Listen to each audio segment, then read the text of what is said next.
Hey ladies and gentlemen, this is Javier with The Real Javier Novo, a platform. It's a platform where we apply the principles of spirituality, philosophy, and mysticism to rapid lifestyle transformation and basically to attaining any results that you want to in your physical life. And guys, I was not planning to make a long form video today. I had a business conference that lasted all day, and I came home a bit tired, and I did sort of a free flow meditation. Ladies and gentlemen, did I get a download? I got a download, and I got a picture of something that I saw so clearly and in such finished form, and I think in a form that hasn't been shared the way that we're going to share it today.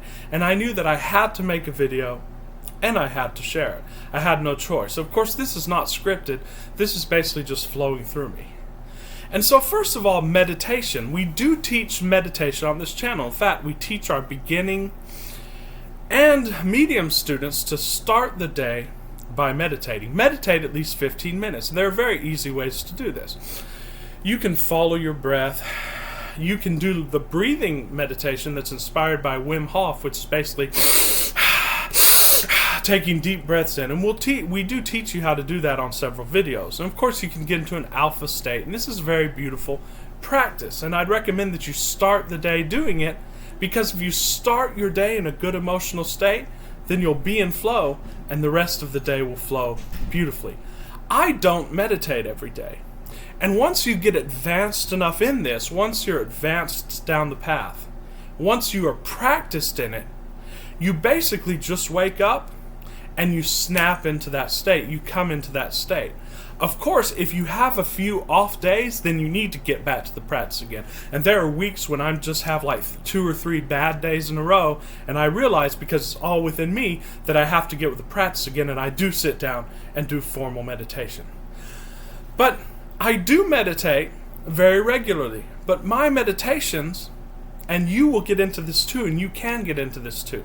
You have to find a way to do your own structured meditations. Give yourself your own guided meditation.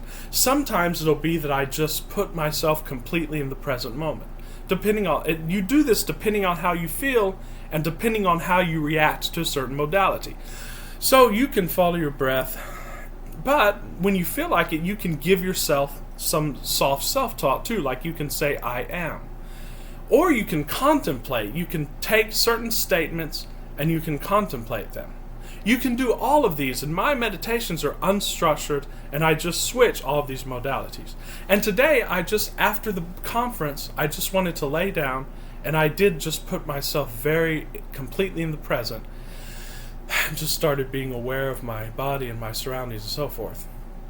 And I did have this thought, and then I actually practiced in the meditation. That's what I'm going to share with you guys, because we've had a lot of videos recently about not resisting your emotions, because all of the spiritual greats talk about this to one extent or the other, but I don't think it's been asked as strongly, so the specificity is not yet there, and we want to get into the nitty-gritty of this. We want to get into the specificity of this.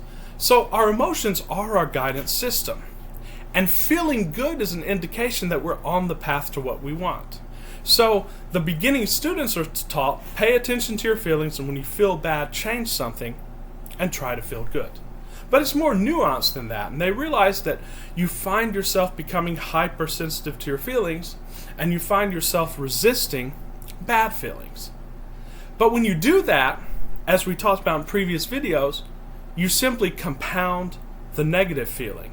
What I was guided to today, and I haven't read it explicitly or heard it explicitly, was that you need to learn to love your negative emotions. And I did this. What you can do is you can think of the worst case scenario of a certain situation, and you can evoke the emotion of fear, because it's within you anyway. So first of all, as we talked about in our video of confessing it and accepting it and releasing it, first you have to recognize it's within you. And you don't go after these feelings. These are feelings that are somewhat bubbling near the surface. And what you do is you observe that feeling. But like we talked about on our channel in previous videos, you separate the thought and the feeling, because an emotion is just a thought plus a feeling. If you completely focus on the physical feeling of what Marcus Aurelius calls the physical modality, when you just focus on that, the thought is automatically not running anymore, because when you completely focus on anything, there's no room for thought. Of course, when a thought pops up, you just observe that too, and you let it float on the cloud of your mind. But when you observe that negative feeling, it's going to intensify for a few seconds. Even what I was led to, greater than even observing that negative feeling, learn to love that negative feeling. And when you think about it, every emotion is pretty much the same kind of movements in the body. So if you're nervous and you're excited, if you just look at that feeling and take away the thought, nervousness is the same as excitement. Pleasure is very closely intertwined with pain. And in fact, if you look at the work of U.G. Krishnamurti, who I don't necessarily like his manner of expression, not Jiddu Krishnamurti, who's a very profound teacher, but U.G. Krishnamurti, who's another teacher of that modality. And he basically said that everything is pain. Everything that we consider pleasure is pain. And of course, psychologists have talked about that a lot of the pain response is instilled in us by our parents. So if we were just completely unconditioned, now this wouldn't apply to everything, but for a lot of things we wouldn't be able to tell the difference between pleasure and pain. And indeed there are masochists out there, so there are people who enjoy pain. So if you can look at it that way, your subconscious and your mind doesn't know the difference. An emotion is an emotion. And the physical feeling is a physical feeling. So what you do is when that negative feeling comes up, you say, I love this feeling. Because to a certain extent, those feelings that, first of all, if it's a negative feeling that you just had in an instant, that'll just evaporate. For example, if you have fear because, let's say, you're being chased by a mountain lion, like our ancestors, that fear would stay with them until the situation was alleviated. Then they would basically go about their business. You see this with animals. They get into a state of fear, then they go about their business. This is a very superficial kind of disturbance. But most of the emotional states that we're facing are things that have been ingrained in us for a long time. And that was because we resisted them, we suppressed them, and they've just been bubbling around, and then they just come up when they're triggered. So the next time it's triggered, what I want you to do is I want you to completely focus on the physical feeling of that. And then I want you to think, you know what? I love this feeling. This tightness in my chest or my neck, or this pain in my stomach. This is a bodily feeling just like any feeling, and I love it. I embrace it. I'm not afraid of it. In fact, this feels kind of pleasurable. This feels kind of like excitement. Do that, and I promise you those are going to evaporate within a few minutes. Could take 5 to 10 minutes. But don't try to escape it. Don't try to look at what's on the other side. The other Krishnamurti, Jiddu Krishnamurti, talked about this. He said, we human beings, we want to be promised that there's something on the other side. And there is something right on the other side of that. And that's bliss. That's stepping into the nature of who you are. But don't try to seek that. We don't do anything in this modality trying to seek anything. Because when you try to seek it, you actually intensify that feeling, you subconsciously try to suppress that feeling, and then it gets worse, and then it'll come back up when it's triggered. But if you want to get rid of trauma to where it doesn't come back, ladies and gentlemen, do this for 3 days. I want you to try to trigger a negative emotion, especially if it's something that you've been dealing with repeatedly. And I want you to observe that emotion, and I want you to try to find a way to love that emotion, to enjoy it. I promise you can do it. And simply the fact of seeking to love that emotion will dissolve that emotion naturally, because it's love, ladies and gentlemen. Because usually the way that we react to our emotions and to our feelings is with another negative emotion. And the great author of General Semantics, his name's escaping me now, Korzybski. Korzybski, who was the author of General Semantics, which was basically a program for doing just this, for manipulating your responses. This goes all the way back to the Stoics. The Stoics, of course, then you can watch our video on the work of Epictetus. Epictetus said it's not things that bother us, it's our reaction or evaluation of the thing. And it's not your negative feeling that's the problem, it's your evaluation and reaction to that, which just intensifies it. So if you hate, if you fear, then you just get compound fear. And every time you deal with this and then suppress it and leave it there, ladies and gentlemen, it comes back worse later. And it's like an addiction. Joe Dispenza talks about this in his book, how our body becomes addicted to stress emotions and to negative emotions. In an ironic way, you can use that in your favor.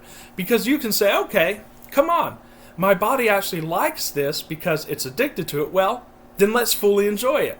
It's sort of like an alcoholic taking a drink and saying, you know what, instead of resisting this or thinking that I'm bad for doing this, I'm actually just going to enjoy it. And ironically, that helps him out of the addiction. And it's going to help you out of this addiction to negative emotions. So observe your emotions and find a way to love it. If you can love your negative emotions, ladies and gentlemen, nothing in life can negatively affect you, because everything that can negatively affect you in the future, everything that you fear, what I want you to do is, if you think something bad's coming towards you in the future and you fear it, say, okay, come on, let's do this. And sit down and observe the emotion and say, you know what? It's not an emotion anymore because I'm just looking at the feeling now. So it's just a feeling like any other feeling in my body. And you know what? Yeah, my chest is tight and it's not actually an unpleasant sensation. In fact, I can kind of enjoy this and just breathe into it. I promise you, for those of you who have never done this or thought about this, you're probably going to think this guy's nuts. What the hell is he talking about? But I promise you, my challenge to you is to try this for 3 days. And if you try this for 3 days, I promise you, you're going to come out of that 3 days a different person. And you're going to have energy to manifest what you want in the physical. So on that vein, ladies and gentlemen, tomorrow we're going to be covering the book The Power of Now by Eckhart Tolle, which is a spiritual classic. It's one of the last of the 3 books that we were going to do glosses on. Do this as sort of a preparation for that video, because the video is going to be powerful. I want you to be completely present. I'm going to teach you how to awaken and how to get out of the prison grid. I'm going to teach you how to free yourself from it. We're going to use that book, and we're going to go into certain passages of the book, and I'm going to lay out how to do it, and I'm going to give you a month challenge. And I want you to be ready for this challenge. To be ready for it, I want you to start loving your negative emotions, accepting them so that you can clear them. And you're going to come at this almost with like a clean slate. So do that, ladies and gentlemen. Embrace your negative emotions. Love the feeling of it. Make yourself love it. Because if you can love it, it will dissolve. And you'll find that it's all one. It's all bliss. And it's all pleasure. And then you're on your way, ladies and gentlemen, because nothing is between you and what you want. So, thanks for watching, ladies and gentlemen. Please subscribe to my channel and like it, because it is taking off, and we do want to get this information out to as many people as possible. Next week, we will be going into more videos of how to get off the prison grid, how to rapidly transform your life. And of course, I am offering coaching calls. We had several during the weekend. All of them came away very satisfied. After each call, I give you a write-up with notes from the session, as well as reading materials, and people find that of great value. So thanks a lot for watching, and we will see you very soon tomorrow with some more videos. This is Javier, and I'll see you soon.